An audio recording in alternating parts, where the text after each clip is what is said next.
Hello and welcome to the third part of my Corona Juwel Aquarium setup.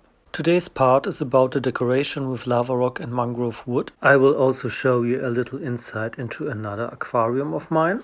After that I have new filter material which I will unpack. Then it will be about a decoration piece that I still have from my childhood.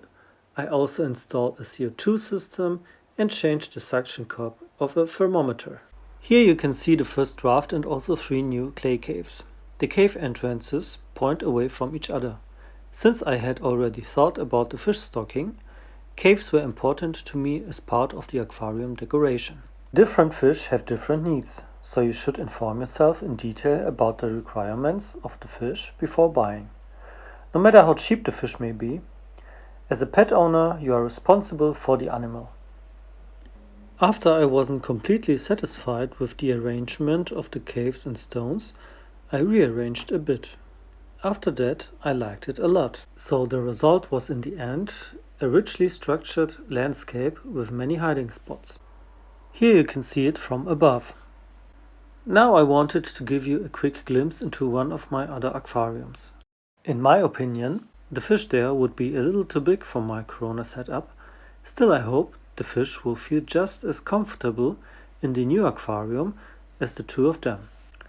The fish are Microgeophagus altispinosa or Bolivian ram. They are surrounded by endless guppies or Poecilia wingae.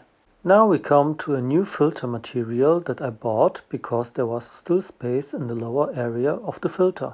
It is called Citrax and is characterized by a large surface structure.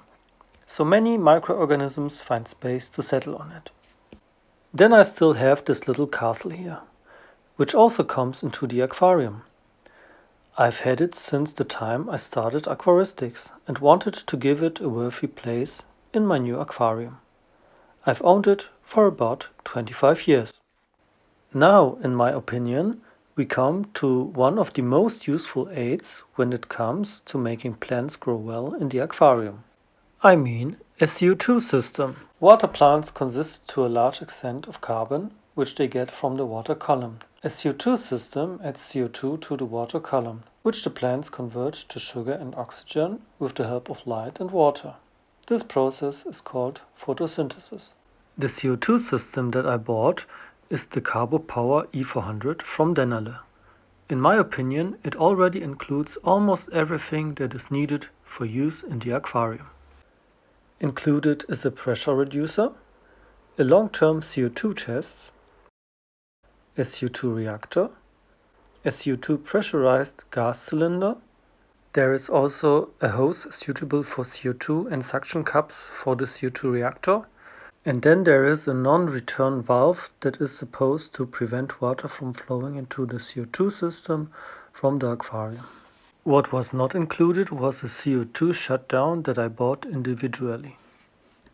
Like the light, the CO2 night shutdown can also be connected to a timer so that, for example, CO2 fertilization begins half an hour before the light comes on and stops together with the light.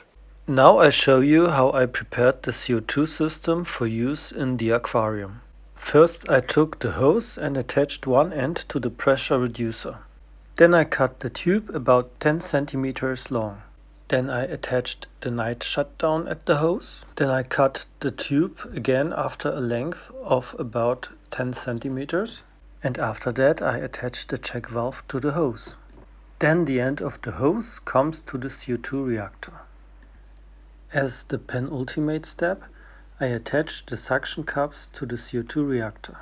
And finally, I attached the pressure reducer to the pressurized gas cylinder. Particular caution is required in this regard. The CO2 bottle should definitively stand upright. If you want to use such a system yourself, you should read the instructions beforehand and follow the instructions. This little example is not a substitute for instructions, and pressurized gas should not be used lightly.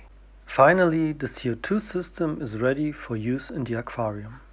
Now I want to show you how I solved a suction cup problem. I bought this aquarium thermometer, but unfortunately the suction cup did not hold.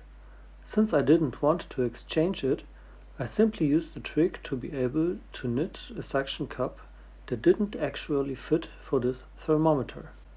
You can see the trick here.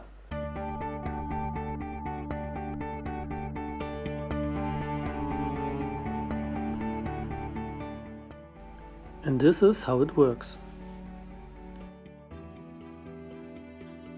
Now it is time to put the CO2 reactor, the thermometer and the castle in the aquarium. If you are working in the aquarium, you should first disconnect all technical devices that are in contact with the aquarium water. That was it with the third part of my Corona Juwel Aquarium setup. I hope you will be there again next time.